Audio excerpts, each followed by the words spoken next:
Woo! Ready for you, man. Oh boy. So this one's coming out a little bit late. Still Wednesday. That's not a problem. But, coming out a little bit later at night for our little Patreon Wednesday Q&A. Of course, the Golden Stallion here with you, ready to get into some questions. And we're probably only going to be able to get into a couple here. And they're both lengthy ones. One of them's kind of a, not a revisit, but going over some finer points on a previous Q&A, which actually has to do with violence in video games. And the other one has to do with anarchist entrepreneurialism. And I both subjects that I want to get into. I mentioned this to a couple people before I explain why this is, coming out later at night.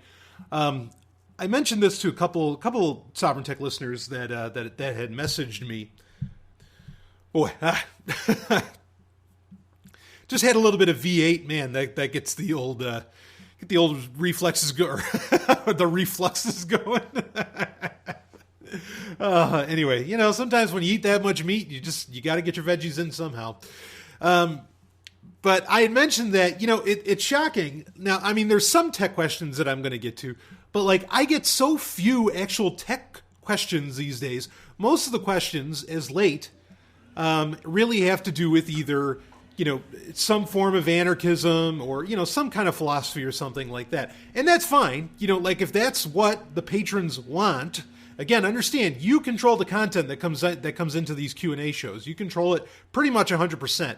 Other than I kind of get to choose to what I want to talk about or what I think is relevant to really talk about at the time.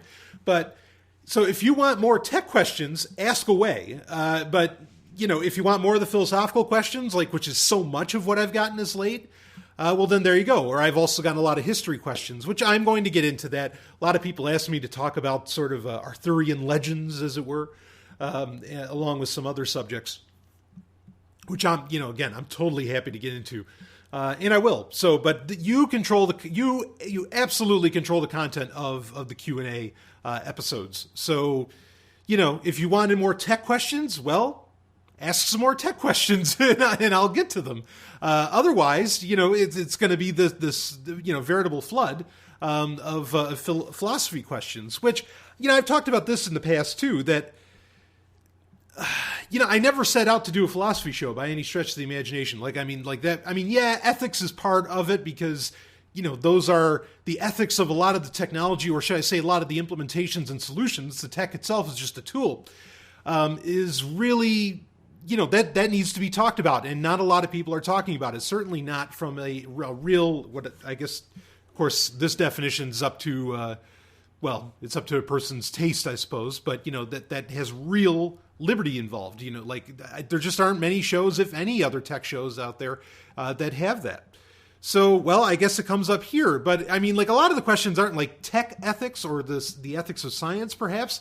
Really, most of the questions I get are just straight up ethics, straight up philosophy. How do you feel about this? Is this okay? What do you think? What do you think? So whatever. Anyway, it's your guys' call. You choose the questions, and I'll rock out the answers as best I can when they come up. Boy, it's been a wild, really past few days, and in fact, I have even more coming up of podcasts I was on. You'll hear this. I'll be releasing it in the feed. I was on Liberty Under Attack yesterday. I did almost 2 hours of that, and that was a very good show. I really, really enjoyed that. Getting out to an audience that's not so tech savvy. And so, just trying to explain a lot of the stuff for them. I was on that. I was, of course, previously in the week. You might have seen on social media that I was in the School Sucks studios with Brett Venat and, of course, the lovely and hyper-intelligent Dr. Stephanie Murphy. I will not say what exactly all that's about, but there might be something coming. And I can also tell you that actually I'll also be returning to the School Sucks studios this weekend. And of course, I'll be doing a new Sovereign Tech, and there'll be a new Sex and Science Hour. And I've got some other stuff that I'll be releasing this week as well. You're actually going to get a lot of audio in the Patreon feed this week. So, keep a lookout for that. A lot of people loved you've actually been loving all of the top 8s. Now, on the Patreon page, there's a community feature where you can actually post, and all the Patreon listeners can interact with these community posts on the Patreon page, which you can find the Patreon page, of course, sovereigntech.com. Of course, you knew that. You're hearing this, so obviously you're a Patreon subscriber. Yeah, some people have said, wow, like one person had said that they thought that The Dispossessed was a bit of a dud as far as the novel by Ursula K. Le Guin, which I think I kind of said that, well, I don't think that this book is as controversial or as exciting as it was perhaps when it was originally written, decades ago, because at the time there was really nothing like it. Now it's not run of the mill, but, understand there's homosexuality, there's all these different things in the book that really just would not have been seen as, or polyamory or something, that would not have been seen as really okay, or by any stretch, being normal, decades ago when The Dispossessed came out. So I really understand that now it could be seen as boring or almost tame. But they did love Battlefield Earth, which, thank you. I just wanted to make sure that I wasn't the only one that thought that. Well, I knew I wasn't the only one. I used to hang out with, someday I'll tell some of these stories back when I was literally the king of the nerds, and I mean that. I was well known in the convention circuit for being that. Not only for my incredible knowledge of trivia when it comes to science fiction, but for a whole bunch of other reasons. But I used to, hang out in crowds where when we all read Battlefield Earth, because they did that publication before the horrendous movie was supposed to come out. When they released re-released it because of the movie coming out, and we picked it up, we're like, holy shit, look at the size of that book. It just stood out on the shelves at Barnes and Noble. It was like, whoa, and you couldn't help but pick it up because it was just that thick of a book. And when we all read it, we were just like, holy shit, that was amazing. Like, that is one of the greatest books ever written. And so great to hear that that's vindicated. And I mean, hell, that was probably, that was what, 99 when that came out? 98, 99? I think 99 when the movie came out, or maybe it was 2000.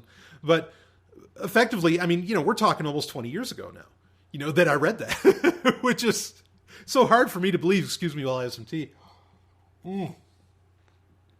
Very hard for me to believe that was that long ago. But that was the top 8 science fiction books. I also had people give comments about how much they just love it when I go full nerd. And they really appreciated my top 8 video game movies, Patreon podcasts that I released. And I'll be doing a lot of those. Because, goddamn it, they're fun. And obviously, I get the response of people actually writing in about them to where, obviously that's response, on these Patreon episodes. Because I get a lot of questions. I don't always get a whole lot of response on, say, what gets said. I do get some, and thank you for that.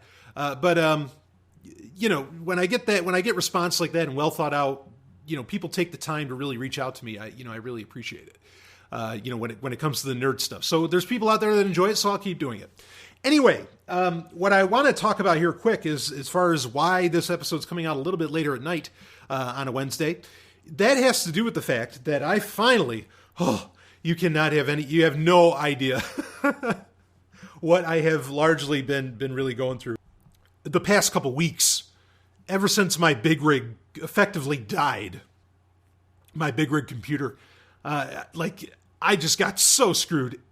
And I tried just replacing parts because there's so much work on it that I'm just like, no, I don't want to lose all that. I don't want to have to just go out and get another computer and somehow have to drag everything off of there. And I mean, in the process of getting a new computer, especially a Windows machine, it might not be so true for some others, but for a Windows machine where you can really get nitty gritty, I mean, you can get nitty gritty with any of them, but it takes like 2 days to get up to speed. And it's been that way forever. As long as I've had a computer, it has always taken, we're talking back in the 90s to today.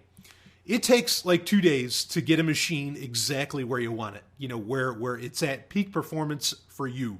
And you have everything you want installed, blah, blah, blah, blah, blah. It takes a couple days. And today, so I didn't want to do that. And so I just tried replacing some parts. That wasn't happening. That wasn't solving the problem. And it was just getting so expensive that I was like, well, fuck, I'm at the point I might as well just, get another laptop, which I've needed for a while anyway. And thankfully, I was able to get another laptop. And it just came in today, actually. And it's a Dell Inspiron. It is I think it's the 7000 series or whatever. And it is a very nice machine. It's got a lot going on for it. GTX 960M inside of it. That's not as good as the 970, I know. And it has the 4 gig of VRAM. Of course, I also know that really 4 gig of VRAM in a 960M, which is effectively what is it? Is that like the 740 Ti or 750 Ti in comparison to the desktop class? I know it's not totally up to snuff, but that's okay, right? I'm running out of budget here, okay?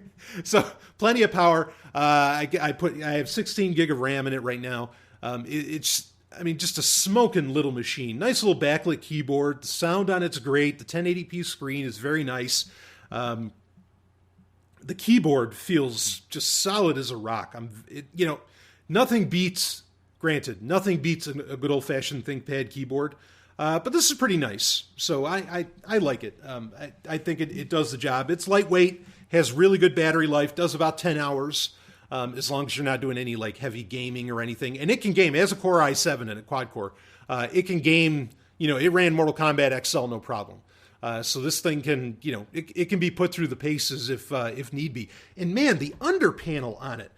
It's just one screw. The rest is plastic clips. Now, I don't know exactly how I feel about it all being plastic clips because those tend to break. But just one screw, you take that out. There's an M2 port there, and a 2.5 inch, SATA bay that you can put in. It doesn't have a DVD drive, but that's okay because thankfully a Sovereign Tech listener through wishlist.zog.ninja, that's my Amazon wish list, had previously, months ago, had gotten me an M-Disc DVD drive, DVD burner. So I don't really need it to have a DVD drive built into it. And thank you for that DVD burner because it's an M-Disc one. So that means it can do DVDs, but it can also burn M-Discs and read M-Discs, which of course any DVD player can do that. And I have been able to literally burn every episode of Sovereign Tech into stone because that's what M-Discs are effectively made out of, is stone. So just an awesome little technology to be able to take advantage of. And the nice thing about having a Dell is that when the day comes that I do put Linux on it, it will, Dell is very good about all of its hardware working very well with Linux. So that's one of the nice things about buying Dell. It's really not true for many of the other companies. Acer does not do a good job of that. Asus does not do a good job of that. Not that I have a real problem with Asus. Asus does make some of the best equipment in the world. Just bar none. So anyway, this is really nice. This is a very, very nice machine for decently under $1,000. I am very, very pleased with it, and so far anyway. And the only thing is it has a hybrid drive and it has a 1 terabyte hybrid drive. So it's partly flash that interacts, that allows for greater speed. I can definitely see that the choke point, if there's a choke point on this thing, it's the hard drive. And something I just noticed when I was setting this up, Windows 10 doesn't do that whole performance rating anymore. Like so from Windows Vista up, there was like this performance score you could get. Now, in some ways, that score was bullshit, okay? So here, we're having a tech topic. How do you like that? That score was kind of bullshit because it was always held back. Like you would get, the high score was like a 10 something, maybe, if I remember right. And Windows 7 had it. I think Windows 8 had it. You got to understand, I largely skipped Windows 8 and waited for 10. But this, it had this average score that you could get. And like every single hard drive that you ever put into it would only give you a 5. So it didn't matter if your graphics card gave you an 8 or if your RAM gave you a 7 or, if your processor gave you this really good, this good average score of performance. Your hard drive would always choke you because, obviously Microsoft knew that SSDs were on the way, and an SSD would maybe get you up to that. But I never really saw any machines with a super high score, and I was always like, are they just teasing people? At best you'd get like a 6.4. I mean, I've had some really, really high-end machines in my day, and at least at the time when Windows 7 first came out, so I guess we'd be talking, well, let's just say around the time of 2010, like you could not get that score. You're lucky if you could get it to 8, and that's with, the best parts on the planet. But I didn't know Windows 10, it seems like Windows 10 got rid of it. I couldn't find the setting where you could test performance on it. So it's been interesting getting into the nuts and bolts of Windows 10 and finding what appears and what disappears. And really, a lot of things do disappear as they have these, huge updates come out. I mean, effectively, almost entirely new versions of the operating system come out at all times, including the anniversary update. And then you have the creators update coming out probably in March 2017. And that was something else, too, is that I felt a little more confident getting another computer after the creators update came out. Now, first, I thought the creators update worked fine because on all the hardware I had tested and people I had talked to, the anniversary update, I should say, the anniversary update that came out in July, everybody used it and went ahead. But then, we started hearing the reports that all kinds of people were having very weird problems with it. And then I did notice one machine of mine, and that was the CloudBook 14 from Acer, started to just choke. Like it just couldn't. You're lucky if you could do one tab of a time at a time in a web browser. I mean, it was so bad. But I'm still not 100% convinced on whether or not just the hardware started to die, or if it was the actual anniversary update. Anyway, I felt a little more confident that this computer was made post anniversary update, and it came when I got it. It came with the anniversary update already installed. And so, things are going just fine with that. Hopefully the creator update in, for Windows 10 coming in March 2017 won't screw things over either. Anyway, I like the machine. Like I said, it's doing a hell of a job so far. Very nice. The trackpad's fucking huge. I don't know how I feel about the giant trackpads. I mean, I guess fill in the armrest space if you're going to, if you're going to do that anyway, go ahead. But yeah, whatever. Anyway, it's fine. Because if I'm doing anything that requires that much kind of a range of motion real estate, I break out a mouse. If I'm rocking out, Age of Empires 2, which by the way, they're getting there's a new expansion pack coming out for that on the 19th of December. Woo! Imagine that. Game that old. Well, I mean, it's the HD version, but still getting expansion packs. It's fucking amazing. But, I break out a mouse for that stuff. I mean, come on. So anyway, so got the new laptop. It's still going to be, I've been working on it almost all day. Just getting all the software on it that I need, and then I have to transfer a bunch of shit over from the old hard drive, which I have a kit, that allows me to hook up any SATA drive, through USB and everything. Even the larger 3.5 inch drives. And, I'll get it all on there and it'll be fine. I also had to end up getting, and I feel bad about this one, I ended up getting a new phone because my old phone just wasn't, it was just running into all kinds of problems. What happened was, now what I was using previously was and I think if people will find this, I think listeners will find all this very interesting because maybe it's kind of a buyer's guide for you. And if you're really interested in getting this Dell, that I was just describing, I'll send you the specific, the exact model number, if you want to message me about it.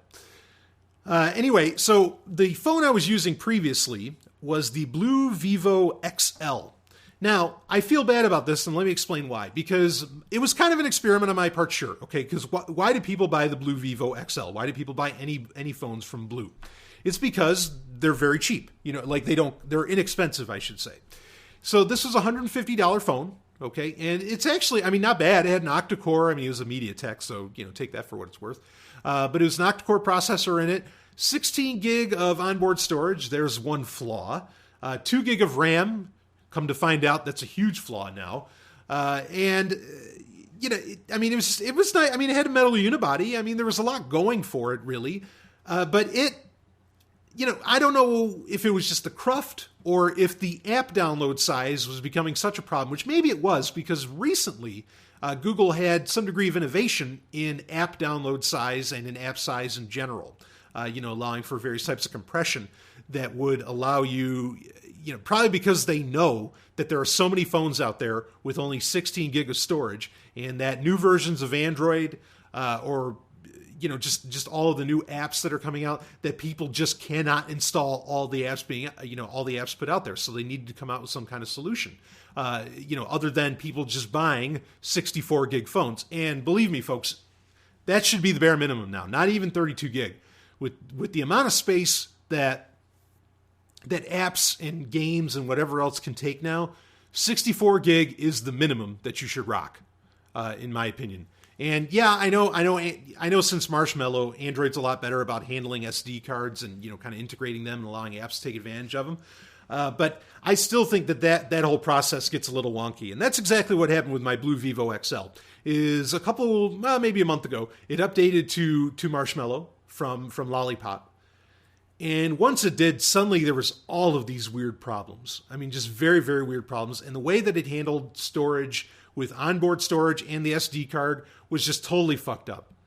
And none of the file managers that I installed could really handle it right. It was very, very strange. Now, why do I feel bad? Is because something I was recommending was let's make these, a lot of these big companies like Samsung and LG and some others, let's just choke them and not buy their shit anymore. Okay. And, and start buying all these cheap Android devices because they're good enough and they'll handle it.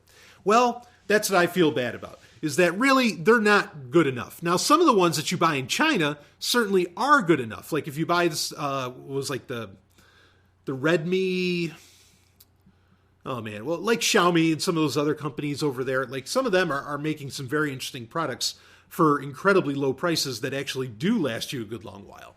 But some of these other ones, not so much.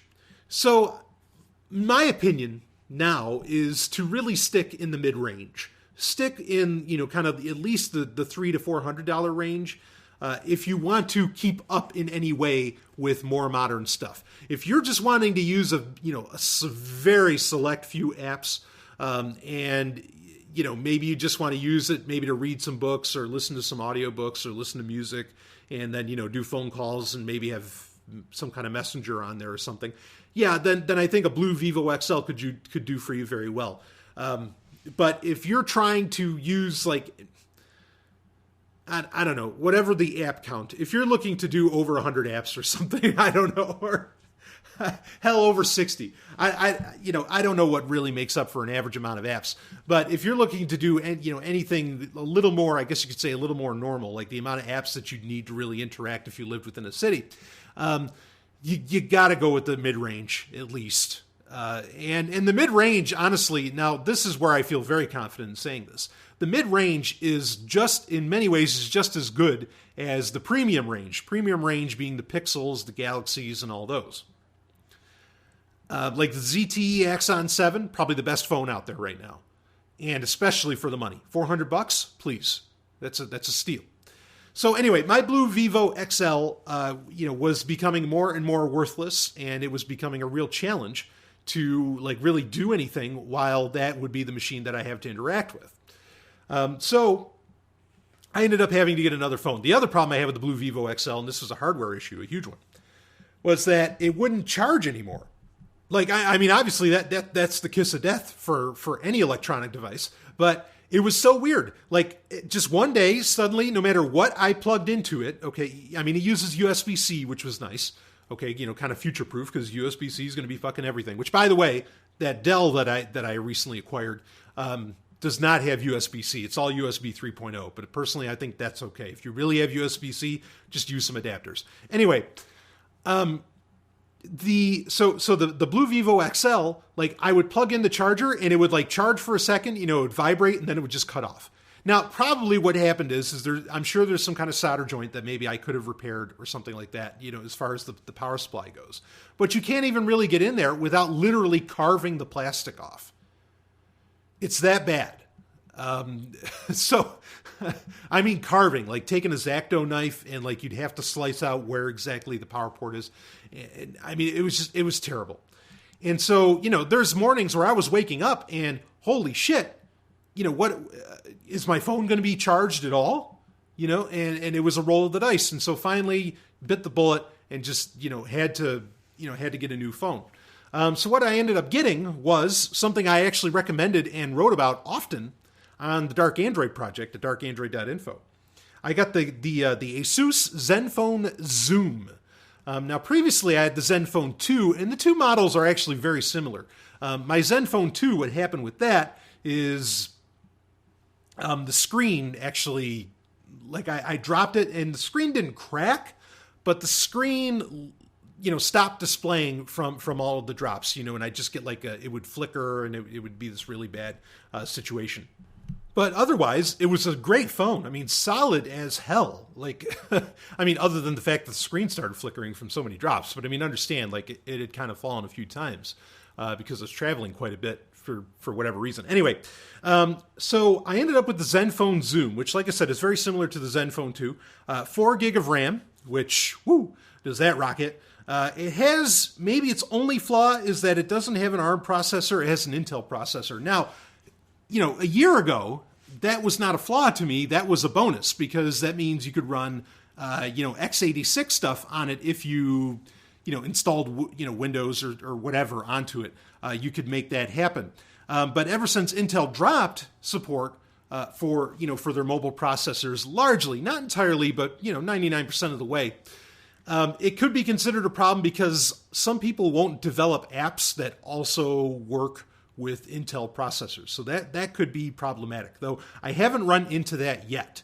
I just know that logistically that can happen. But what a feel this thing has. Super, super premium feel. It has a leather back, and it doesn't feel like great leather, but it is leather. It has that kind of that metal strip, sort of like the Galaxy series does. Almost feels like an iPhone when you touch it. And of course, the real big deal here, it has 64 gig of onboard storage, and that Intel processor is quad core, plenty of power. But the kind of the real deal here with that name Zoom, and that comes from the fact that it has a camera on it with a 3x optical zoom, and the camera on this thing is fucking massive. Okay, now if you've seen some of the Nokia, what was the Nokia 1050s? Was it the 1050s or the 1060s that were the giant 6-inch phones that had the huge camera on the back? That's exactly what this looks like. Of course, it's only a 5.5-inch phone, but it does have the giant fucking camera. It is a huge bump, but I like it. It gives it two things. One is it gives it a very unique look. I think that's going to catch eyes. Not that I need to impress anybody with my smartphone by any means, but it's going to catch eyes with that. And then also, it feels very weighty. This has a lot of heft to it. The glass on it is, Corning Gorilla Glass 4. So that's supposed to be, tougher and lighter and all that, because the Zenfone 2 had Gorilla Glass 3 on it, and that was heavy, but that was clearly only heavy because of the glass.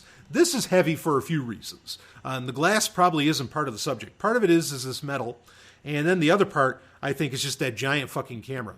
And you can really see it when you're taking pictures and you're zooming in and out. You can see the thing in operation. It's quite the looker.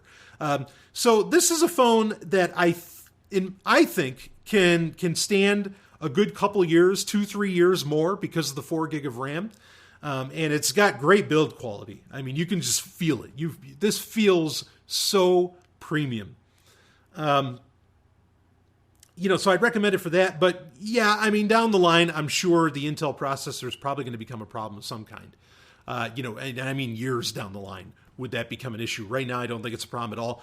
For example, on my Blue Vivo XL, I couldn't run the Star Wars app on the Zenfone Zoom, as well as on the Zenfone 2. I was able to run, the Star Wars app, no problem. So, the app compatibility thing is touch and go really with any phone. So that's something you kind of want to pay attention to. But everything just runs like lightning on this. You can have so many apps running, it doesn't fucking matter. And it just takes it, and everything just moves lightning fast. This is a smoking phone. Screen looks pretty good. I think that a lot of the improvements they've made are great. It's running Android Marshmallow, which you can't really, I don't think you can expect much less, or, you can expect much higher right now. Nougat is just largely getting out to a lot of the, Google phones. So the Google branded phone. So what do you expect? You're not going to have Nougat yet. Potentially, will you have Nougat ever? Maybe not. Maybe you never will, but that's all right. I'm okay with that because, the phones that actually get a lot of those updates, they're so few that you could actually buy. You really don't get to take advantage of a lot of the interesting ideas out there in the first place. Not to say that I think it's very important that you get the latest updates for Android, absolutely. But let's understand that, you are limiting your options when you want that. So maybe this will get upgraded to Nougat anyway, because it is such a unique phone, and I think ASUS really had a lot in mind for it. And this is another one of those that's very much in that mid-range price. The sound that comes out of it, the speaker's fine. Everything about it is good. I don't want to put it in the same class as a Galaxy phone, to where like it's great, or even maybe like one of the HTC ones. But I think as far as performance goes, it can match all of them, even though it doesn't have the bells and whistles. And this is great too, because it doesn't have a fingerprint sensor, which the entire ASUS ZenFone 3 line, which the ZenFone 3 line is great. But that entire line has the fingerprint sensor, has all those terrible things that I just hate.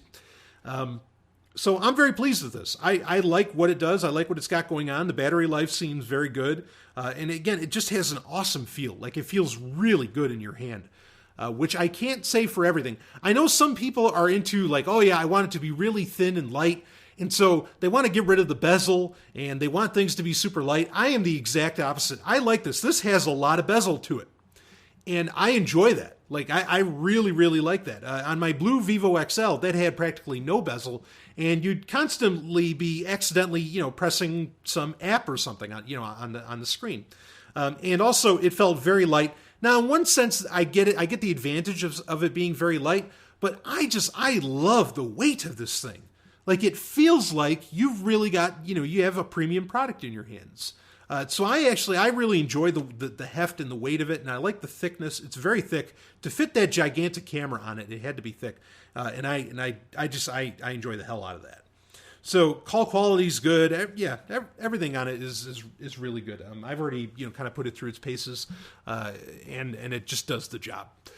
So anyway, there, I spent 30 minutes talking about the new equipment. But I say all of this to you because now I can get back to full steam. I had a couple weeks where everything was just fucked on my end. It was so bad. And also, if you weren't aware, there was the free Rossathon, which was held on December 4th, 2016.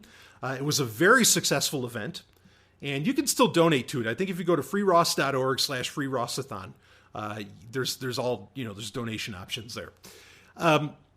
But anyway, so you of course know the Ross Ulbricht, the Silk Road trial and all that. So this was a telethon, effectively, kind of like Jerry Lewis would do and others. A telethon that, is all about, having all these speakers go on, and, Roger Ver was there, Tom Woods, some names better than others.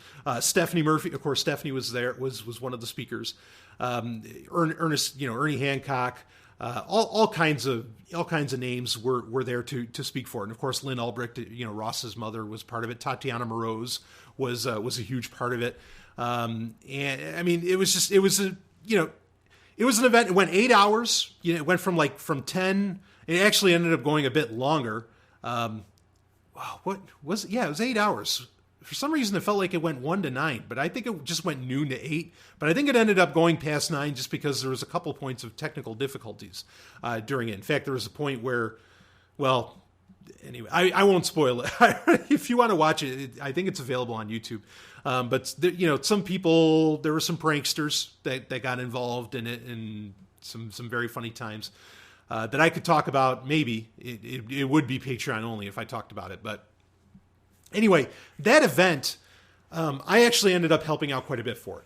I actually donated quite a bit of my time and expertise to make happen. I helped them set up Tokenly to handle a lot of, because when you donated, you could there's different donation levels and you could get things for it, kind of like a Kickstarter or something like that, but this is more immediate. There's t-shirts, books, signed signed pictures, and ebooks, all kinds of shit. So I helped them set up Tokenly. I helped a lot with a lot of the back-end stuff. And on the day of the event, literally, like, I was sitting there helping out from 10 a.m. on Sunday till 10 p.m. that night. Like, I was just, we had kind of a green room set up for all the speakers to be able to make sure everything got set up. So I was doing, effectively tech support to make sure that all of their cameras were working, their mics were working, that their settings were good, and literally like where they were recording, or where they were transmitting from or broadcasting from and all that, and make sure everything was solid. And it was a hell of a day. Like, I'm not saying this because I want some kind of pat in the back, but I mean, like, I was working my ass off, okay, making all that shit, go round and round, and I had to, coordinate with all the speakers. Okay, make sure you go in at this time. Okay, now you go into this time. I mean, it was a full production, very professionally done. Not necessarily by me, really, it was by, everybody else, but, I was definitely I was one of the big back end guys on the whole thing, and I had to be there for the whole thing and make sure that all of it went well. There's other great people on the team, no doubt about it. But that also put me back because I was working on that for over 2 weeks, that we were doing, kind of daily meetings and getting everything set up. So, and honestly, for my big rig to die midway through helping set up all the tech for that, I mean, that sucked ass. Like, that, there was no worse time. That was part of the reason why it's like, okay, well, I can get a new motherboard here, I can get a new power supply here within a couple days, and then I'll be all set for the event. I ended up doing the event on a machine that, like, I mean, I was sweating because I was doing the event on a machine that could not handle, honestly, two browser windows open. Like, it was so bad. But we did it, and I did it. We made it happen. Oh man, it was something else. So the free Rostathon, again, it was a wild success. They did something with Roger Ver doubling all donations. I think it ended up being over $40,000 that they raised, and they were trying to raise, I think, 13. I think it was 13,000 they were trying to get to, and it ended up, getting above 45 or above 40,000, I think, all told. So wow, kudos, to everyone for that. So that, that was a big thing too. Now, obviously with this, with this Dell, I could handle that situation, without even blinking. But boy, it was a hairy going on December 4th, being a part of that. And I got to actually, at the end of the event, they asked me to come on, briefly, cause they wanted to thank me, for everything I had done, to make it happen. So it was very kind of them to allow me to be on at the end. But anyway, so wow, we're almost 40 minutes in and I haven't gotten to a single question. So I hope all this didn't bore you. If you tell me that everything I just talked about bored you, okay, I'm not going to cut it out now, but you can tell me and I will make sure nothing like that ever happens again. Because like I said, I want you really to control the content of the show. Let's have a little more tea here and then we'll get into a question. All right, let's get into a question. In fact, you know what? In the interest of time, I'll just do one question, and then I'll save. I was going to revisit a topic. It had to do with violence in video games. I will save that for perhaps next week's, and I'm going to get into this one right here. And it's, hey, Brian, I was wondering whether you would be interested in talking. I'll read the whole thing. Whether you would be interested in talking about what it's like to be an anarchist entrepreneur in a statist society from a quote-unquote boots-on-the-ground point of view. There's no end to podcasts, books, and blogs out there that try and talk up the digital nomad lifestyle and entrepreneurship, but none that I've found talk about it from the anarchist perspective. The closest I've come is Jake DeSillis' book, Becoming an Entrepreneur, a while back. But that wasn't so much about the day-to-day nuts and bolts from what I remember as it was just a very general guidebook. And Stallion breaking in here, I'm going to break in for 1 second. Jake DeSillis' books, Becoming an Entrepreneur, and the other one is Job Free, which is kind of about like your mindset when you become an entrepreneur. I recommend that book as well. Anything Jake DeSillis does, I recommend. He's phenomenal, and I like to think of him as a good friend, actually. And his podcast, The Voluntary Life, is also very good. There's a lot to glean from that. And there have been, in The Voluntary Life, I can think of at least a couple episodes where it was sort of coming from the anarchist perspective. Like there's one where he was talking about living in the city, which I thought was interesting at first because it kind of talked about the anonymity and all of the options that come with living in a city. But then if you listen to episode 202 of Sovereign Tech, my opinion has kind of changed on that because Paige Peterson, the wonderful Paige Peterson, she brought up the point that, no, look, there's like cameras everywhere in the city now, and you're losing that anonymity. You're losing a lot of those advantages that come with living in a big city that there used to be, where you could effectively disappear or where you could, perhaps engage in some, not that this is her words, but they're mine, where you could engage in some gray or black markets, both of which I wholeheartedly support. So the city, like that, because Jake's argument was very interesting at the time. And now I think there's still some truth to it. And he had other points to make as well about living in the city. But now I kind of feel, I don't know that I feel the same way about that anymore. I think in the future, it might come back to that, to where there is anonymity, but it won't be on the city streets. It will probably be in the literal underground that I think will be coming for a lot of cities, or at least that, or maybe some of which is already there, just people don't know about it. Jake's work is good, but general guidebook, sure, I understand that. Let me read on with the question more. I'd be more interested in hearing the real-life experiences and wisdom of people who are in the trenches going balls to the wall, trying to make some value for people. Things like, and here's a list of them. Did you incorporate? I know you, and this is in reference to me, I know you don't like contracts, do you? I think he meant contracts. It says contacts. I don't like contacts either. But I know you don't like contracts. Do you use them? If not, how does that work? Any tips on working within the U.S. and U.S. business and legal system without losing your soul? How do you deal with the frustrations of that, if any? Have you considered leaving the U.S. to make your situation better? What about healthcare? Is that a nightmare? Or maybe you don't have any. What about accounting? Many years ago, I started a couple small businesses. They eventually failed, but I couldn't believe the level of that bureaucratic bullshit. And I wasn't even an anarchist back then. This topic might not be for everyone, but any insights and wisdom you feel like sharing would be cool with me. Well, I think that this would be great to get into. And like I said earlier, you folks send me the questions, okay? You control what the content on the show, and I try to get every question in on it. And this one, I think, is a very unique and very interesting question, so I do want to get to it. And we'll break it down one by one, but, whether or not it's for everybody, the fact is that every patron for Sovereign Tech gets their say sooner or later. So, not a worry there. So I do want to talk about this. And in the future, maybe I could have Stephanie on and she could share kind of her thoughts, because she has, she's definitely an entrepreneur, but she has a different angle in many ways to what she does. And also she deals, she deals with a lot of other businesses. It's to where I don't deal with so many businesses.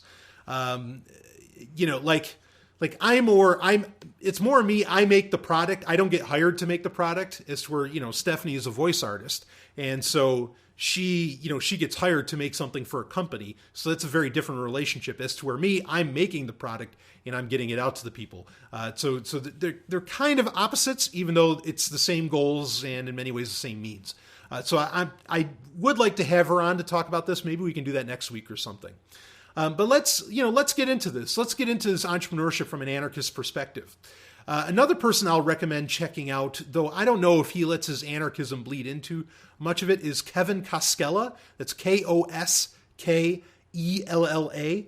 He's had a few podcasts, Freedom Lovin' podcast and some others. I imagine he has blogs and other stuff, but he's really good on a lot of this. You can check him out too. Also, just a top flight guy. I really like Kevin. I've hung out with him. I think he's really cool.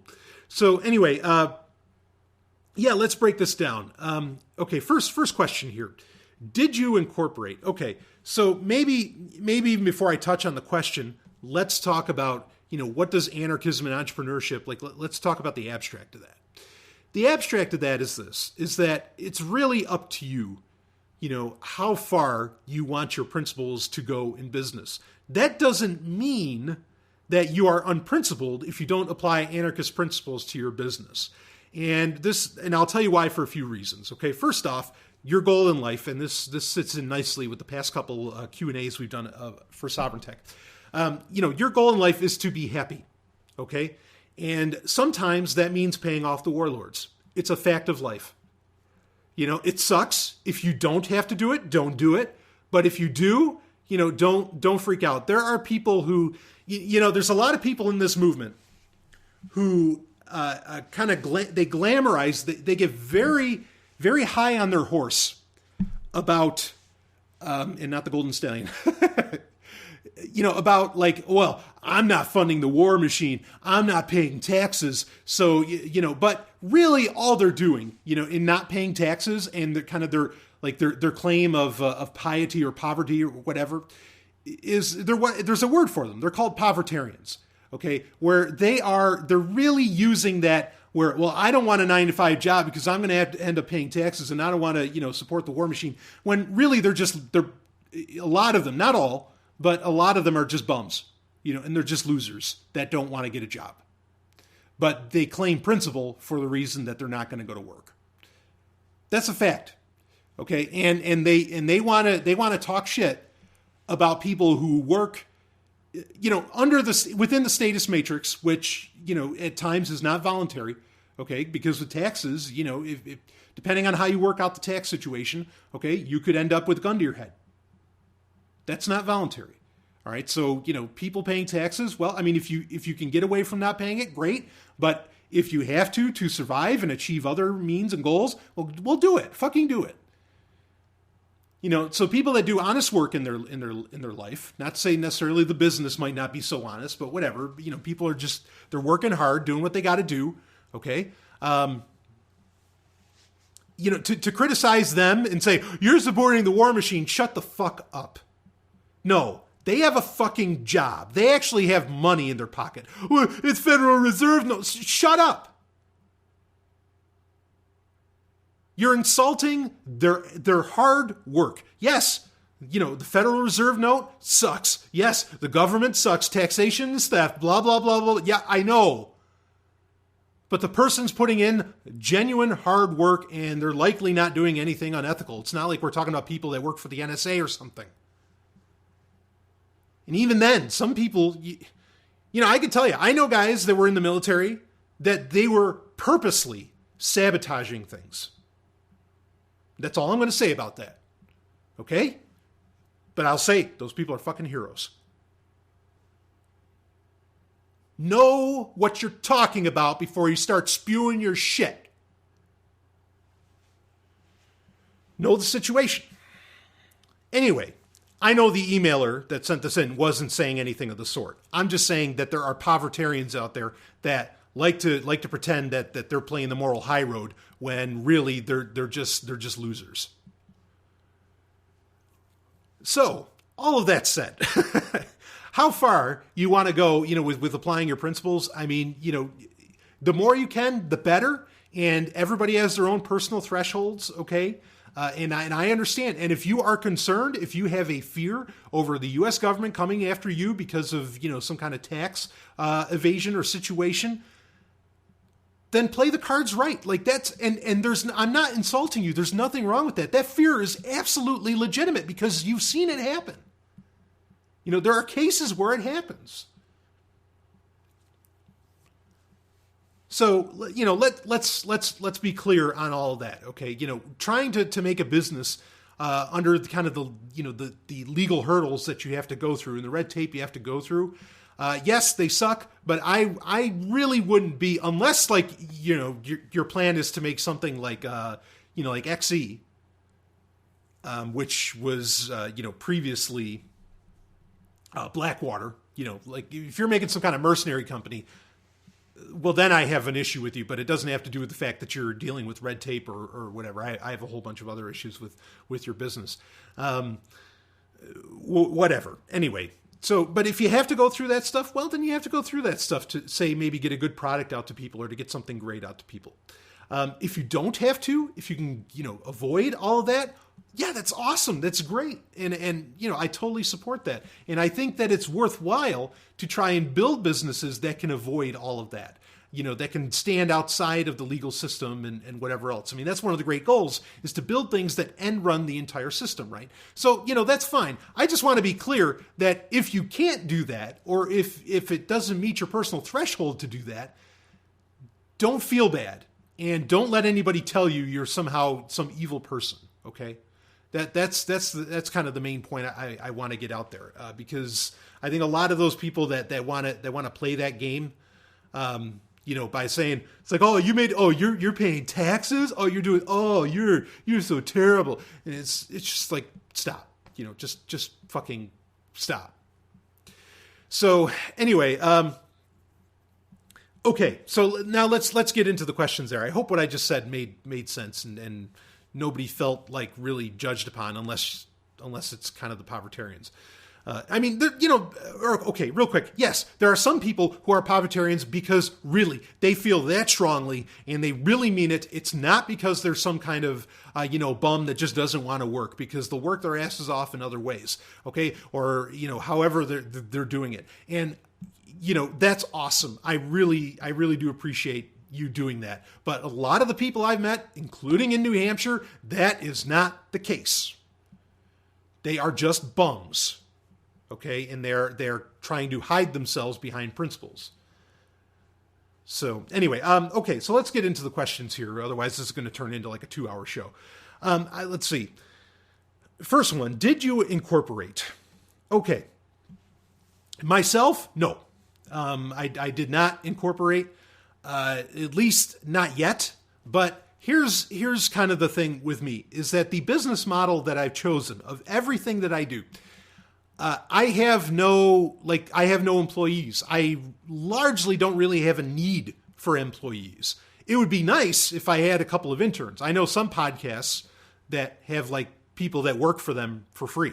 Like they don't even pay. They love to support the show by being a webmaster or by doing this and that. And hey, dynamite, man, I think that's great. Honestly, like I would love to have people like that. Okay. But I don't. So, but the way I have things set up is, I can do it all on my own. Everything can be me. And that's only possible because of the technologies that exist today. So, a few years ago, this likely would not be possible, to where I could do everything completely on my own. So no, I've not incorporated because I don't really have the need to do so. I have thought about doing that. And if I were to do that, I would actually get set up. So there's the idea of the New Mexico LLC. That might be something I'll consider doing in the future. Like if I ever get I don't know. We'll see, because there's advantages to, if you create an LLC for your business, like you can start putting a lot of your property under the LLC, and there's advantages to that. Like your car could be owned by your LLC instead of you, and then it can't really be taken away from you, and it can't really be taken away from the LLC because, it's this entity in the sky. But that's a whole other thing, getting Montana plates and all that. I mean, that's a whole trick. But there's also, the concept of getting incorporated in Estonia, to where, the taxes and kind of the copyrights and all this different stuff is very, shall we say, liberty friendly. So they are things that I've considered, but I have not done. And it's just, if you don't have to, for me, if you don't have to, don't. Okay. Because I don't. Like, so does this mean that someone else could come out with Zomia offline games? Sure, go ahead. Try. And see who, like see how far that gets you and what you're going to do with it. Like, it's just, this happened with Free Talk Live, with the radio show Free Talk Live, because they, as far as I know, they're not, however they're set up as a business, I mean, it's not very traditional, let's put it this way. But another show came out a few years ago called Free Talk Live. It was totally different. I think it was even written by, or it was being done and made and hosted by, like, it might have been like white nationalists or something. Like, it was a very strange show. But it didn't last. And, Ian and Mark of Free Talk Live didn't do anything about it. They didn't care because the what's the phrase I'm looking for? The momentum was already on Ian and Mark's Free Talk Live's side. So, a new one comes up and people are like, what are you talking about? You're a copycat. You're nothing.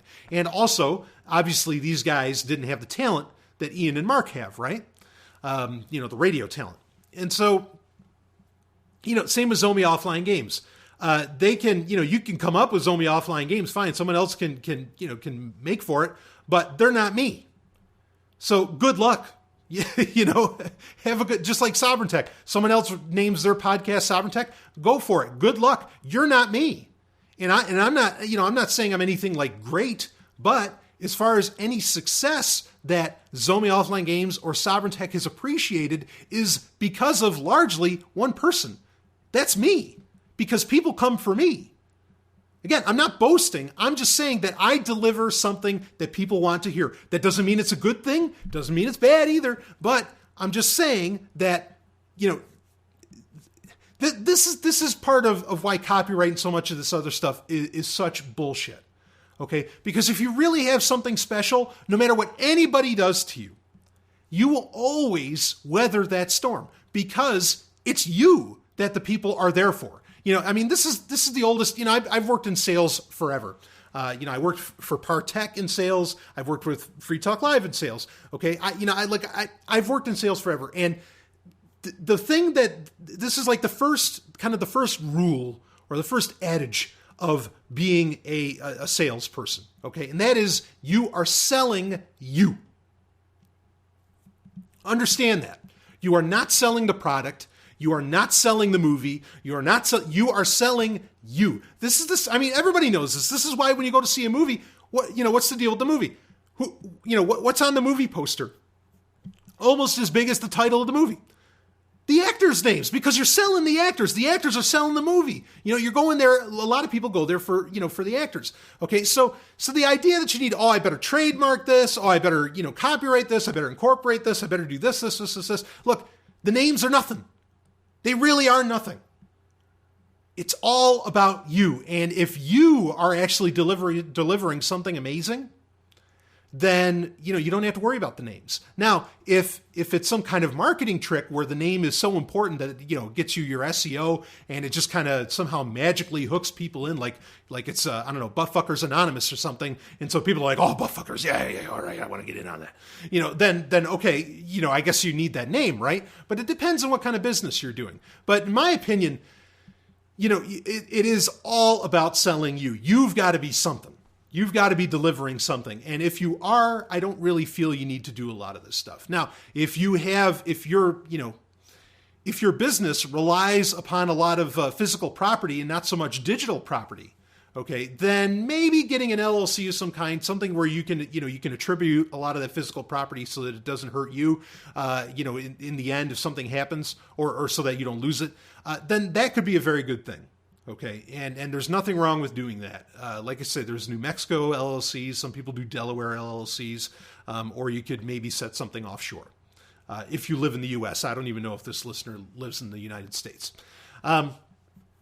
So anyway, I did not incorporate just because that's okay. Because at the end of the day, Brian Sovereign is the thing that sells. Nothing else. And Brian Sovereign is the thing. Technology can come and go. Please understand, I am not boasting. I am not bragging. Okay. I am just saying point of fact, this is the business. Okay. All this stuff can come and go, whatever. People can copyright it and pull whatever legal bullshit they want. At the end of the day, I know whoever does that cannot mimic what I can do because they're not me. They don't have my brain. They don't have my creativity. They don't have my ability. So there you go. Let's see. Here's the next one. I know you don't like contracts. Do you use them? If not, how does that work? Okay, so this touches on another business that I run, which is Sovereign Tech Solutions.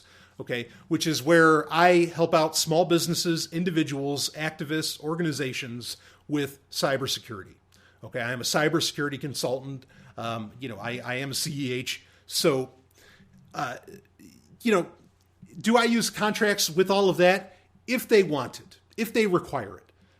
What I do offer as far as that goes, in that other business, Sovereign Tech Solutions, also not incorporated whatsoever. Okay, because again, take all of it away from me.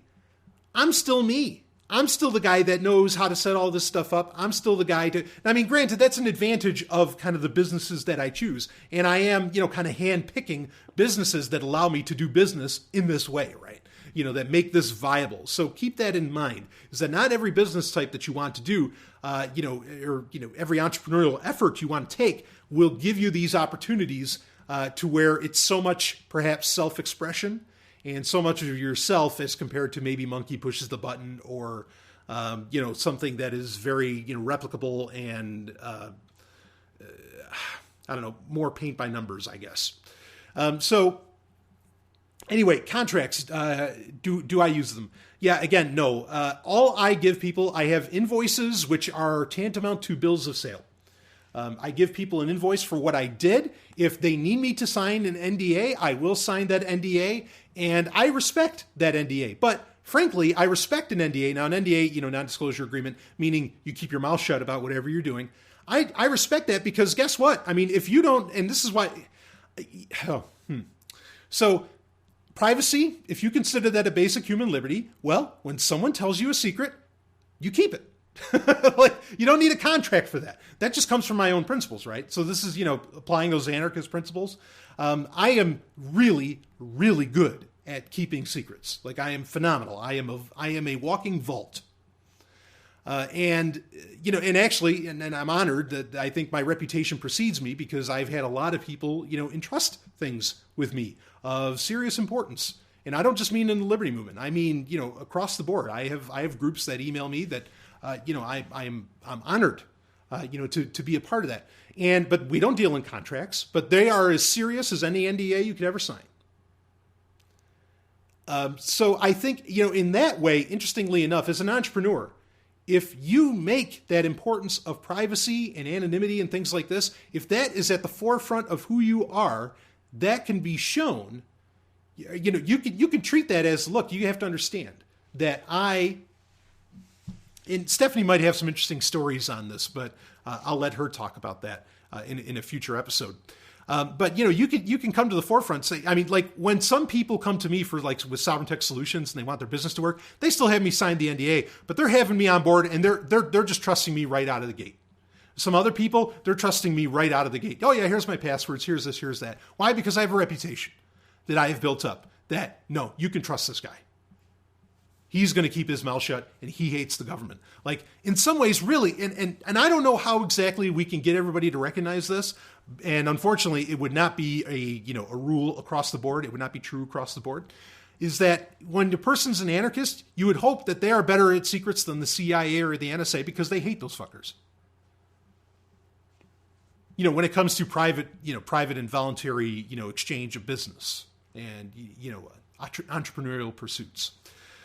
So yeah, I sign NDAs, and I sign pretty much whatever contract, that these people want. And I respect them, and I respect it just because I'm a respectful person. I understand what they want, and that's okay. Even if I don't like the idea, like, oh, well, who's going to enforce this if they came after me, blah, blah, blah. Well, fuck them and all. I don't think that way at all because if I didn't want to sign whatever the hell they had, and if there was something really egregious in there, of course I wouldn't sign and I wouldn't do business with them. But that's the thing, is that if I didn't want to sign their contracts, if I didn't want to deal within the parameters of their business, I wouldn't work with them. Like, it's that simple. It's not even a matter of contracts at that point. It's just like, well, I wouldn't work with you anyway. So I'm not going to sign shit. You see what I mean? So now, but what I do, largely with people is, I will send them, I have entire guidebooks and all this that say to an effect what I am going to deliver. I have invoices that say, what I am going to deliver and all this. And, I have timesheets and all that. If you want to define those as contracts, I mean, they are, I guess, in a way. But I've always said the bill of sale is the thing, and an invoice is the thing that, is like, this is totally okay because usually you receive said invoice or along those lines, either, upon completion of work or, where there's a very good understanding of the work that's going to get done. And I've never had a problem. I've never had anybody complain about my work. I've never, things have always worked out just very, very well. Some people, it has been kind of spoken agreements. It's been golden handshakes, and those have always worked out very well for me. Granted, I am in a selective community of people, and I only work with people that, I have some gauge of, that I feel good about. And so, yeah, I mean, that makes my life a lot easier to where I can get away without doing, say, contracts and things like this. So I guess at the end, I don't really use them. I do use invoices. I do use, bills of sale. But that's really it. I talk to people, I tell them what I am going to do for them, and I deliver on that. Word's my bond. And that's, that's how it goes. If it's for, well, yeah, I'll leave it at that. So that's how that works. Again, that's largely only possible because of the nature of the businesses that I do. If you were, things could be very different if you're doing different types of businesses, and I understand that. And maybe you have to set up contracts and all this, and okay, like I understand. I mean, there's times where you have to fill out paperwork just to make the state happy on something, say on renting a place or whatever you're doing, and of course do that. That's all right. But yeah, I try to have as little paperwork. It's not even about contracts. I just try to have as little paperwork as possible involved. And the paperwork that's involved, you try to keep it to one sheet and keep it simple. And what's amazing is I've noticed that when people see that, like when people that I've worked with, clients, whatever, when they see that, they love it. They respect it. They love the simplicity. And there's a lot of wiggle room that they kind of allow for because of the simplicity. Like, it's amazing how when you get rid of all that fucking legalese, just how respectful and how good people act and how understanding people are when you do that. So there you have it. Anyway, okay, let's move on to another one. I hope I'm answering these questions to some kind of satisfaction. Any tips on working within the U.S. business and legal system without losing your soul? How do you deal with the frustrations of that, if any? Well, I think I kind of described that. That look, if you have to, you have to. If you've got a great business idea, for fuck's sake, make that business, okay? There's things that are worthwhile there's headaches worthwhile dealing with, and there's ones that aren't. All right, like voting, getting involved in electoral politics and the political system is not worth a single goddamn second or minute of your time. It is not worth the headache. It is not an act of self-defense. Where you put all of your time, if you want to put time into dealing with the regulatory system around you and dealing with the government around you, build a fucking business. That's how, because the more business there is, the more government we can shove out of the way, that we can get rid of and that we can prove isn't needed. Okay? Building businesses is how you get shit done in this world today. I mean, there's other ways too, but at the end of the day, okay, a lot of these entrepreneurial efforts, like if you want to really put in time where you have to deal with the government, this is how you do it. You make a business. And yeah, it's a headache. It sucks ass. There's lots of people. Here's the beautiful thing is that there are a lot of, individual contractors or should I say independent contractors within, say, the anarchist movement, liberty movement and all that, and even the Bitcoin space and whatever, that they love to work with and often give discounts to people within those spaces to help them get over the regulatory hurdles. And so you have this kind of, you sort of have this mini, pool of experts that you can kind of choose from when you're inside of this movement that you can get connected with. And they will help you, and they know, like they understand that you're an activist. They get what you're trying to do. They know you don't want to deal with the government, and they, for a fee, will deal with you, and and they will make, and they in turn will deal with the government and make shit happen. So that's a wonderful thing to take advantage of. Just a wonderful thing to jump on. Now, just because somebody, this has got to be clear on this, just because somebody's a libertarian or anarchist or something like that, does not by any means mean that they are somehow an ethical, principled person or a great worker, or that they are a good business person. In fact, many times it might be the exact opposite. Let me make that abundantly clear to you. Don't just get in business with people just because they're on board with that. Talk to them first. Make sure they understand your needs. See if they can, something I look for when I need somebody to kind of help me out with something is that honestly, and there's times where within social interactions that this is problematic and annoying, but when it's talking business and somebody can finish my sentences for me, I feel really good about it. Because like, okay, no, they know their brain's already going where I'm going and they're thinking of things before I'm even thinking of them. And I want to deal with this person. So that's very handy when you're dealing with other experts on this. Take advantage of the division of labor. Absolutely. If you need to. If you can do it all in-house, if you can do it all yourself, well, that's great because you can always count on you. And I certainly, try to live by that. And there's nothing wrong with getting help either. Please don't misunderstand me. There comes a time where anybody's business, there is a point in time where sovereign tech could get so large that without a doubt, I'd have to hire people. And at that point, things will have to change. And is it getting close to that point? Yeah, maybe. And I have to think about that. But as it stands, getting to the point I am now, I've been able to largely, do it on my own. Of course, I have, Stephanie is a great producer and, other people that have, and all the listeners, really, you guys have helped out tremendously. But, kind of on the business end, well, that, and the delivery end of things, that's on me. Anyway, so yeah, dealing with the legal system, there's certain ways that you can ignore a lot of this. Maybe I'll save this subject because I think another question is going to get to it. So let me go on to the next thing. Have you considered leaving the U.S. to make your situation better? Yeah. Yep, that has crossed my mind. It has crossed our mind. It is something we've thought about of going elsewhere. However, the way I have things going, I don't see anybody breathing down my neck, and I don't see the U.S. regulatory system, really being a problem for me at this time. That is not true for everyone. Okay, like there are points where, like what's the saying? This is a true story. Like a single mother, two children in Chicago. A single mother with two children in Chicago. She's making $15 an hour at her job. She does a great job. She's a phenomenal worker, and she gets,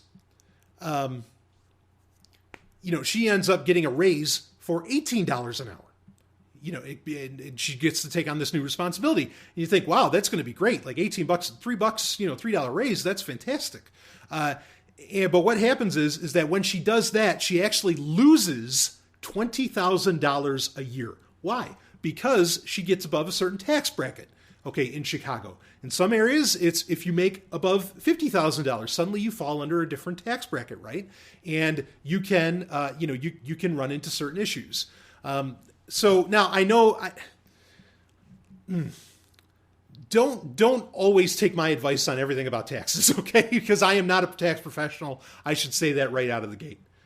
All right. Because I do, what I do, I may take risks or things like this that do not meet other people's thresholds. So, be very conscious of this, when I'm talking about it, that I am not a pro and that my experience may not reflect yours. Okay. But I'm just telling you how this goes down.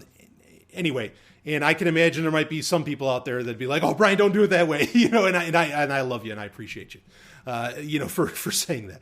But anyway, so there's, you can get to certain points, even in an independent venture, where you could end up making, say, over 50, 60,000 or whatever it ends, whatever the threshold is where you are, that you lose a ton of money because of doing that. Okay. And so getting out of the U.S. could be very beneficial for that sort of thing. Now, how would you go about this if you decide to do that? Well, I'll tell you what has run through my mind is that, and I'm not saying I've done this, I'm just kind of putting this out there, okay? And I'm not saying that this would work.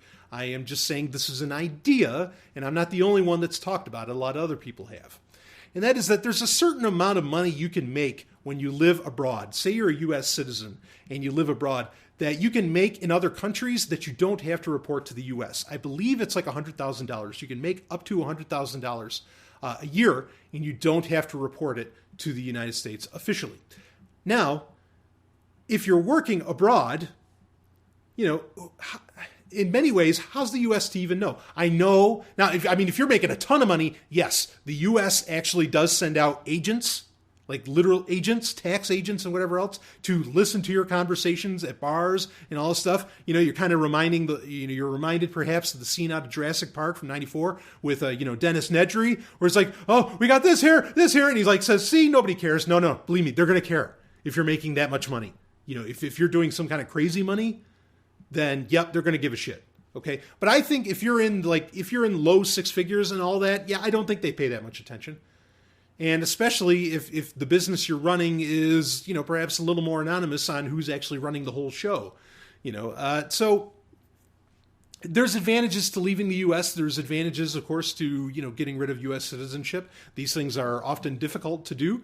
Other countries that I have considered moving to would be Mexico. I've even considered Canada, but way up in Canada. I'm talking the Northwest Territory. Okay, that I would do. Thailand is another one that has crossed my mind. Iceland is very attractive right now, obviously, for all the pirate party bullshit. Greenland is another one that I've thought about. But pretty much places of the world, other than Mexico, a lot of people seem to want to go to Mexico. I don't know why. But pretty much I want to go to places where like people just don't want to go. And in so doing, I think you avoid a lot of shit because just nobody wants to deal with it. With going up there. Who's going to go up to Yellowknife to fuck with you? Come on. You know what I mean? I'm not saying this for certain, okay? And just understand that a lot of this is theory and speculation, and, I'm not saying that it would exactly work. But yes, just to answer the question, I have thought about leaving the U.S. to have a better situation. But at this time, it's not really, it's not really a problem. And, keep in mind, with cryptocurrencies and all this and Bitcoin and the ability to buy just about anything with Bitcoin these days, whether a business accepts Bitcoin or not, you really have the potential to like where you could have a lot of, I think people have the potential to have a lot of non-reported income. you know what I'm saying? Especially if you lived in another country. Think about that. As far as the whole like kind of some of the tax situation goes, that's the thing. Again, I'm just saying that this is what people have theorized, talked about. I'm not recommending doing this. I'm just saying that it is a thing. Okay, big disclaimers on this one, even though it's behind a paywall. How about let's go into the next one. What about healthcare? Is that a nightmare, or maybe you don't have any? Okay, this is a nightmare because of Obamacare. I do have health care, and I do have health insurance. And this is what makes this so difficult is that in certain parts of the U.S. in particular, there are very few options as far as what kind of health care you can get. The health coverage I have is not great, but then I try to live an exceptionally healthy lifestyle to make sure I don't really need it. But accidents happen, blah, blah, blah, blah, blah. And of course, you get penalized at the end of the year if you don't have it. So what I would say is this, is that, so there are companies that you can go through that maybe have like somewhat lower premiums. But I just my own experience, like in the past 10 years, the low end health insurance coverage costs what like really great mid-range cost 10 years ago. It's terrible out there. I do recommend perhaps something like Liberty Health Share. That is a kind of a medical savings fund co-op kind of thing that you could take advantage of that will allow you to circumvent that whole penalty. So that's something to think about as far as an option with health insurance. But you can get health insurance and be self-employed. You really can. You still can. But understand that there are no good health insurance options in the world right now, or in the U.S. right now. And that's a shame because there used to be, and not long ago either. There used to be really great options, at least options that would treat you right. After a fashion. I pay a lot of things out of pocket, anytime I go for eye exams or, any of that stuff that comes out of pocket. And, obviously I buy cheap glasses from Zenni.com or ZenniOptical.com. So that's how I handle, the whole health insurance thing. But yeah, consider a health share co-op of some kind. Liberty Health Share is one such animal that you could take advantage of. That's something to look for. Let's see. So yeah, but it's a nightmare. It really is. I mean, and if you have kids, like, it becomes a whole other, problem, because I understand, there's times kids play and whatever, there's times where you got to go to the doctor. And yeah, that makes things very, very difficult. Having children, having a family makes a lot of entrepreneurial efforts, in my opinion, very difficult. In fact, something Jake DeSilla says that I totally agree with is that if you want to get into entrepreneurship, and I don't know that this will help the emailer here, but it might help some other listeners. If you want to do it when you're really young, like say you're living with your parents, and experiment the shit out of everything. Okay, because then you always kind of have that safety net that you can fall back on, and there's nothing wrong with that. Like that is such a wonderful thing to take advantage of. Is to take those kind of wild risks when you're really young. In your entrepreneurial efforts, even when you're 18 or something. Like, don't bother with college. Just like try a bunch of different entrepreneurial businesses, try a bunch of different businesses, and just hopefully, you don't have to pay rent, or if you want to pay rent, you can. If you want to, quote unquote, make it right with your parents or something. Not that I necessarily think you need to do that, but whatever. That's all personal taste. Do it then. That's a great, and then maybe you're even still on their health insurance plans. Like, that solves so much of this until you can, like, really make a name, or make something that is sustainable. That sustains you. So that's Jake DeSillis' advice on that is wonderful. Let's go into, I think this is the last question. What about accounting? Many years ago, I started a couple small businesses. They eventually failed, but I couldn't believe the level of that bureaucratic bullshit. And I wasn't even an anarchist back then. Okay, so yeah, accounting. Now, there's awesome software out there. There's FreshBooks. There's a bunch of these other ones. There are inherent problems with that, and that is that if you do not wish to pay taxes, and I'm not saying I recommend that, I'm just saying that if you don't, if you do not pay taxes, then this software reports to somebody. Okay, that goes for FreshBooks, Quicken, all of them. They report to somebody. So keep that in mind when you're using software like that. Now, you could use software like GNU Money, GNU Money, and that might help you out with accounting. And that can print out various spreadsheets and all this other stuff, right? That's very professional, looks very good, for a business if you have employees and all this. But then you can keep it in-house and it's not reporting to the IRS, or some other government agency. So that's something to really consider as far as that goes. The best thing you can do, the best entrepreneurial efforts that you can do are ones where it's really just you, and that's totally possible with the level of technology that we have available to us on such a cheap level. Even with, like, say, something like with 3D printing. I've had tons of ideas that I've wanted to do with 3D printing. I haven't gotten to it yet because, personally, I can't afford to get into 3D printing at this time, but it's something I've very much thought about. So if you can keep your team, I mean, this is just a good business idea no matter what. Keep your team as small as you can. If you can keep it to an individual, that's fucking awesome. Okay. Like, I love what Mark Cuban says. He says, I'd rather make $50,000 a year working 80 hours a week, but working for myself, than making $100,000 or $200,000 working for somebody else. Dead on. Yes. Mark Cuban is right on as far as that goes.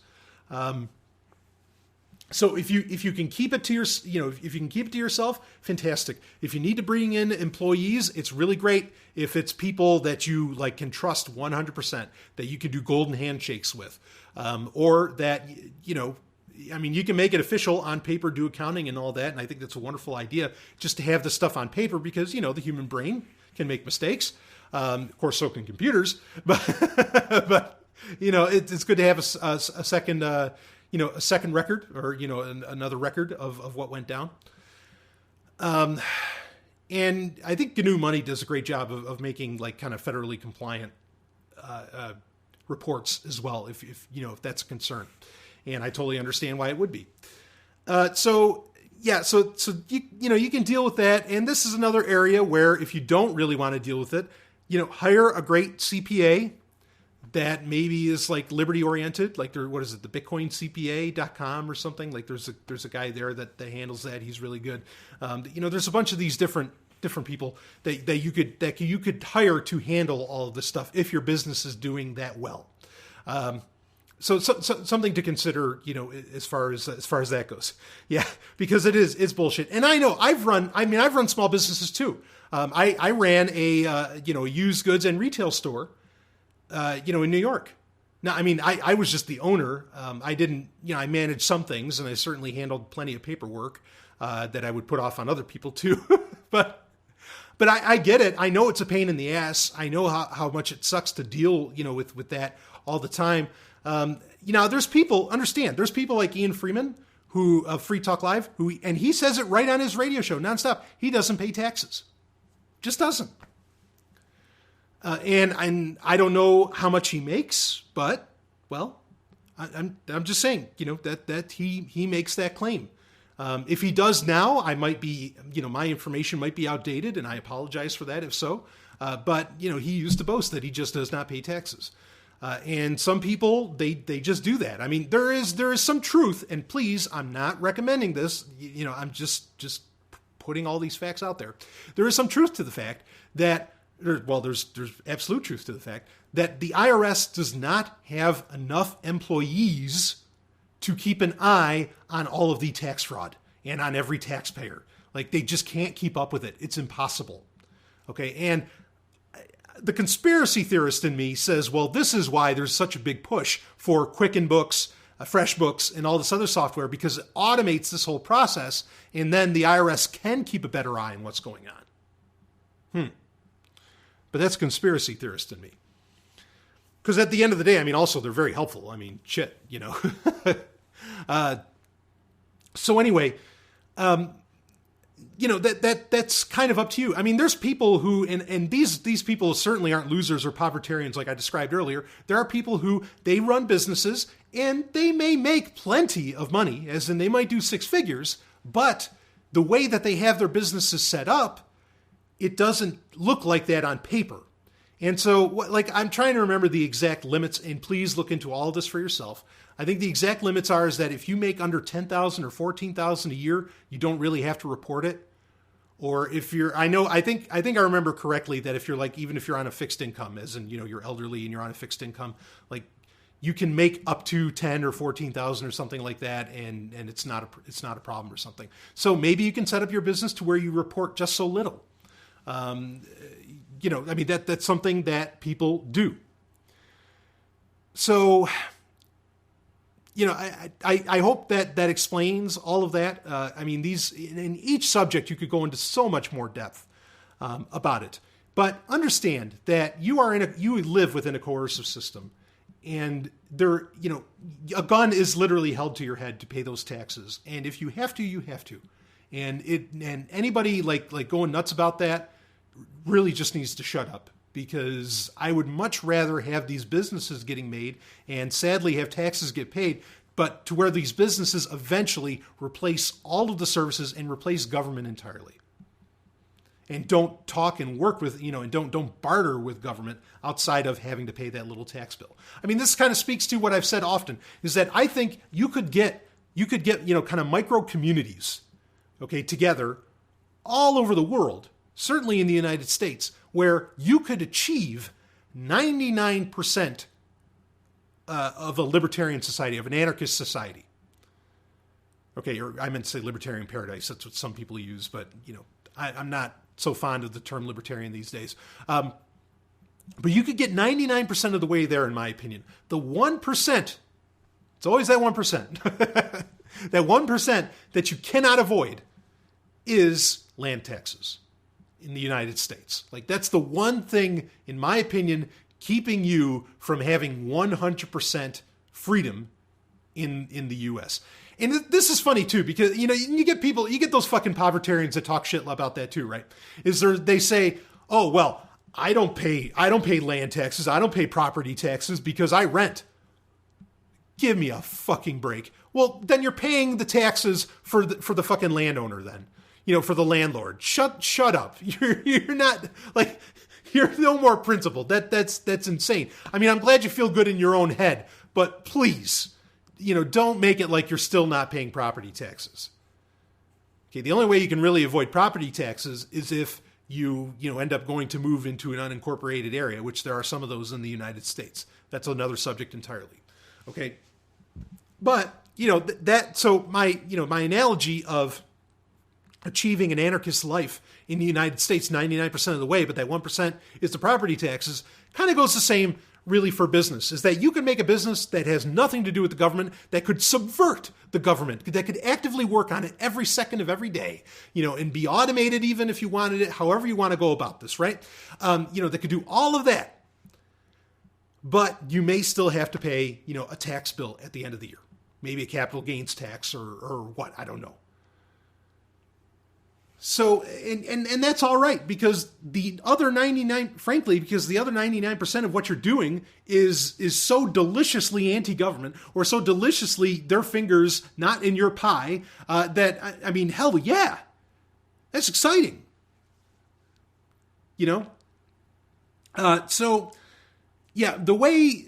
So I hope I answered all those questions. I am excited for you if this is a direction you are taking in your life. I think it's a phenomenal thing. The more people that can do this, the better. I understand not everybody can, not everybody wants to, and that's all right. Because look, some people, and I mean this, some people don't mind and might even want or whatever, appreciate cleaning a toilet. Great.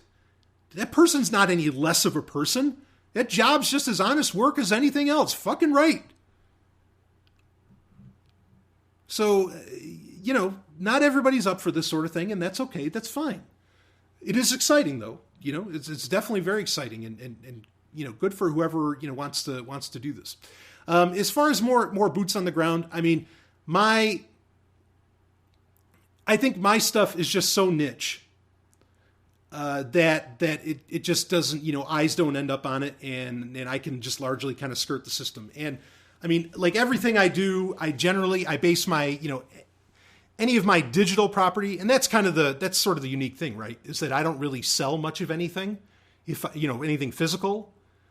If I did, then I would go through a company where they handle all the legal aspects of it, like Teespring or I don't know, some shit like that, right? But otherwise, all my digital goods, they're all stored in other countries. All of my servers for my websites are in other countries. I do my best to make sure that nothing is based in the U.S., even the digital stuff. And that's, that's kind of, sort of one of my tricks as far as if anybody wants to come and knock, and it's like, well, it's not here. It's not under your jurisdiction. That's the beauty of the digital world. And then, my mind fruit, like when I'm working, say, with Sovereign Tech Solutions or something like that. I don't know what they want to try and do about my mind fruit. Yeah, I told them to do this, and they gave me a little money. If they want to come after you, they're going to come after you. That's at the end of the day. This is kind of the thing: is that really, like, if the U.S. government really wants to bring you down, I don't think no matter how much you played by the rules, they're going to bring you down. But their reasons aren't going to be because of tax evasion or anything like that. Their reasons are going to be something else. That if they want to bring you down over something. So yeah, I largely, I get to choose who, in many ways who I want to work with. And the Liberty community is sort of getting to the size to where, well, I don't know if I want to say that. I was going to say it's kind of getting to the size to where you could deal within the Liberty community. But honestly, a lot of people in the Liberty community don't have any money. And I don't mean that they don't make six figures a year. I mean, like, they don't have any money. And I'm not insulting, well, some I'm insulting for that, but I'm not insulting everybody for that. Hard times are hard times. I'm not made of money, but, I'm just saying that be careful if you want to get into like a Liberty business. But I think you can provide genuine value to everybody. Like most of the people that bought my games, I don't think they were libertarians, because I know the venues that they bought them through, and I didn't schlep it to libertarians or anarchists through those venues. So you can reach out to a lot of people, and you don't have to stay within the community. If you can, you can, but you don't have to, and you can reach out to tons of people with whatever you have going on. It's the beautiful thing about the digital realm is that, you can kind of, whatever you have going on, you can kind of make exist anywhere, even though you might live somewhere. And I know that legally they might still hold it against you in such a fashion, but I think you can have a lot of fun with the legal system if you really decentralize your business, like literally decentralize it. So anyway, I hope that kind of answers that, how you go about all of that. I'm not, those were very specific questions. I wouldn't dare say like that you need to give more specific questions at all. But yeah, I mean, just sometimes you have to pay the piper. I mean, you don't have to, but if you want to stay alive or if you want to stay in your house, you have to. And look, that's okay. Like that's really, really okay. To do that. So there you have it. I hope that kind of explains it.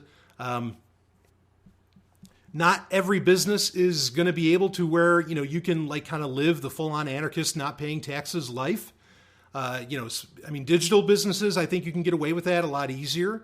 But again, it's just not true for every kind of business. So that's something to keep in mind as far as that goes. Lots of tricks you can do, though, even if you want to stick within the regulatory system. Lots and lots of little tricks, some of which I described here, and some of which I explained. So anyway, it's an hour and 35 minutes. This went pretty long, and half the time I was just talking bullshit. No, actually, it wasn't half the time. Most of the time I was answering this question. But I hope, I hope that helps. What I described to you, and.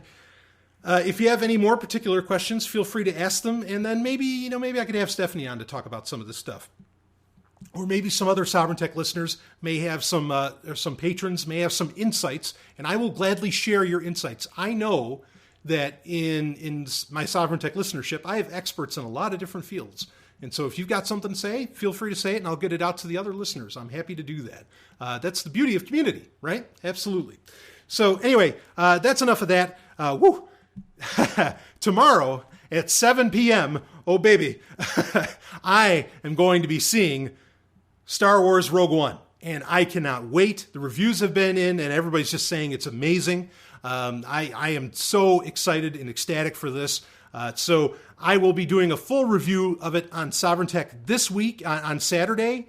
But I will make it very clear where the spoiler is on that. When I get to it, but I am so excited for that. So tomorrow's going to be a great time. It's been a great time. I've got new equipment to help things grow even larger, and to be able to get shit done, because I have a lot of other things I've been wanting to release for a long time that, various equipment problems, really haven't allowed for. So that's exciting for me. And then they have a new Star Wars movie tomorrow. Fun. Woo, living the dream. Sort of. So anyway, I'll see everybody on the other side.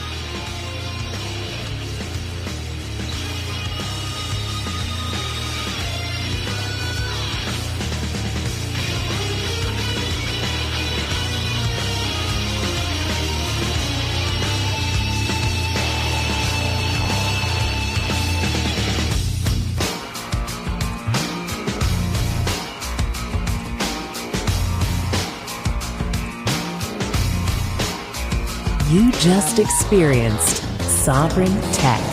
Go to sovereigntech.com, that's SOVRYN tech.com, and connect with us there.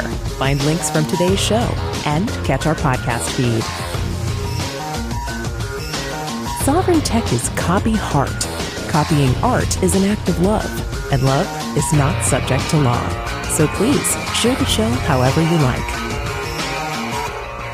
Welcome to the evolution.